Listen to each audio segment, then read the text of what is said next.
ইংরেজি বছরের প্রথম দিন মানেই নতুন আশা, নতুন প্রত্যাশা আর শুভ সূচনার প্রতীক হিসাবে ফুল কেনার ব্যস্ততা। প্রতি বছর এই দিনে রাজধানীর শাহবাগ ফুলের বাজারে ভিড় থাকে চোখে পড়ার মতো। তবে নতুন বছরের প্রথম দিনে এবার সেই চেনা চিত্র দেখা যায়নি।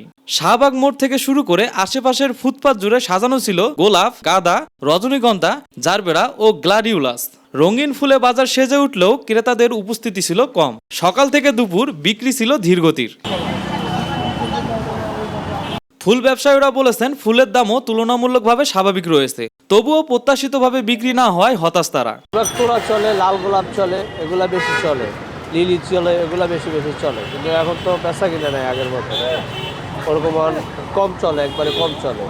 আগে 10 ভাগের 2 ভাগও চলে না, একবারে কম চলে। কিন্তু একবারে ওরকম না, মানে আগে দেখতাম 20 টাকা একটা গোলাপ, 10 টাকা 15 টাকা, এখন 20 টাকা 25 টাকা 30 টাকা এরকম আর কি। কারণ হয়েছে যে প্রধানমন্ত্রী মারা গেছে, শোক দিবস হিসাবে কেউ আনন্দ করতেছে না।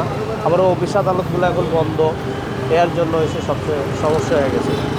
এছাড়াও সাবেক প্রধানমন্ত্রীর মৃত্যুতে রাষ্ট্রীয় দিবস পালনের প্রভাব পড়েছে ফুলের বাজারে। অন্যান্য সময়ের চেয়ে এখন সরকার নাই তো অ্যাকচুয়ালি খারাপ।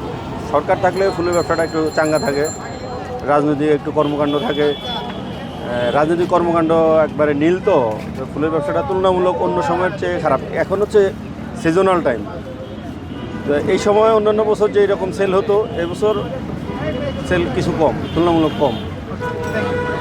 সব মিলিয়ে নতুন বছরের প্রথম দিনে রঙিন ফুলে সাজানো শাহবাগ থাকলেও জমে ওঠেনি ফুলের ব্যবসা। ডেস্ক রিপোর্ট, দেশ নিউজ বিডি 24।